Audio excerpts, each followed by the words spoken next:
السلام علیکم ورحمۃ اللہ وبرکاتہ۔ معلم الانشاء کا یہ پہلا درس ہے آپ کا۔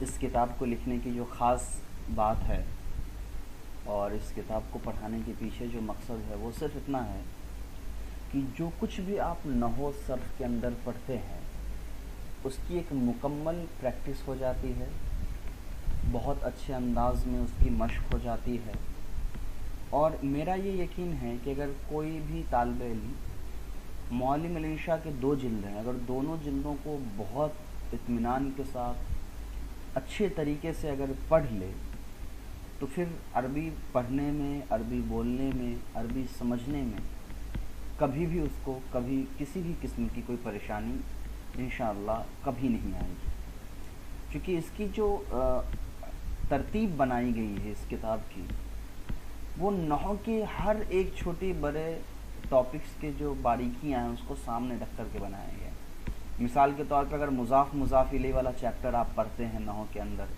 تو مضاف مضاف الیہ سے متعلق جتنی طریقے سے پورے عربی زبان میں مضاف مضاف الیہ استعمال ہوتا ہے، مثال کے طور پہ کبھی کبھی مضاف مضاف الیہ مبتدا بنتا ہے، کبھی مضاف مضاف الیہ مل کر کے خبر بنتا ہے، کبھی مضاف مضاف الیہ مل کر کے فاعل بنتا ہے، کبھی مفعول بنتا ہے، یا کبھی متعلق بنتا ہے، یا بہت سارے دوسرے طریقے ہیں، کبھی تثنیہ کا مضاف ہوتا ہے، کبھی موصوف صفت مضاف مضاف الیہ ہوتے ہیں، جتنی بھی طریقے ہیں تو ان تمام کی مشقوں کو تقریباً 5 سے 6 پیج میں کروائی جاتی ہے۔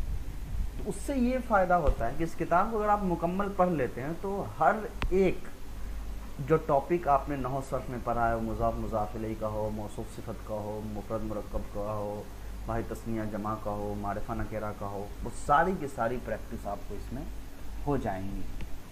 تو اسی لیے یہ بہت زیادہ اہم کتاب ہے اور اس کو بہت پابندی کے ساتھ ضرور بنائیے، انشاءاللہ بہت فائدہ ہوگا۔ الدرس الاول مفرد، کلمہ اس کی قسمیں، کلمہ اور اس کی قسمیں۔ تو جو نحو کا طریقہ ہے، جو میں نے نحو پڑھائی ہے وہ تھوڑی ڈیفرنٹ ہے، یہاں نحو کی ترتیب تھوڑی الگ طریقے سے لکھی جاتی ہے۔ عربی میں جو کلمہ ہوتا ہے وہ 3 طرح کے ہوتے ہیں۔ جس لفظ سے کوئی بات سمجھ میں آئے اس کو نحو کی اصطلاح میں کلمہ کہتے ہیں، اور کلمے 3 قسم کی ہوتی ہیں، اسم فعل اور حرف۔ تو 3 طرح کے کلمے ہوتے ہیں، اسم فعل اور حرف۔ اسم کیا ہوتا ہے؟ ایسا لفظ جو ایک معنی بتائے اور اس کے اندر کوئی زمانہ نہ پایا جائے۔ فعل کیا ہوتا ہے؟ ایسا لفظ جو ایک معنی بتائے اور اس کے اندر کوئی زمانہ پایا جائے، کیا وہ ماضی ہو یا حال ہو یا مستقبل ہو، تینوں میں سے کوئی ایک زمانہ پایا جائے۔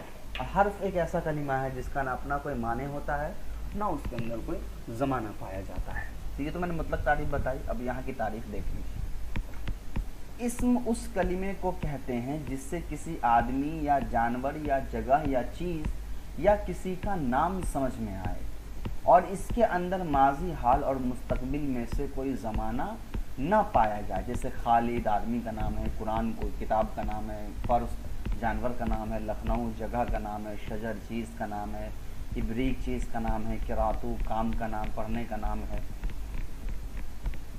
اب یہاں ایک ایکسٹرا بات انہوں نے حاشیے میں لکھی ہے کہ انسان کے منہ سے جو بات نکلتی ہے وہ چند مفرد الفاظ کا مجموعہ ہوتا ہے۔ چند مفرد الفاظ کا مجموعہ ہونے کا مطلب ہے کہ انسان کے زبان سے جو بھی باتیں نکلتی ہیں وہ بہت سارے چھوٹے چھوٹے کلمے مل کر کے ایک مکمل جملہ بنتے ہیں، جیسے بہت سارے چھوٹے چھوٹے ورڈز مل کر کے ایک پورا ایک سینٹینس، چھوٹے چھوٹے لفظ مل کر کے ایک پورا مکمل لفظ اور الفاظ اور جملہ بناتے ہیں۔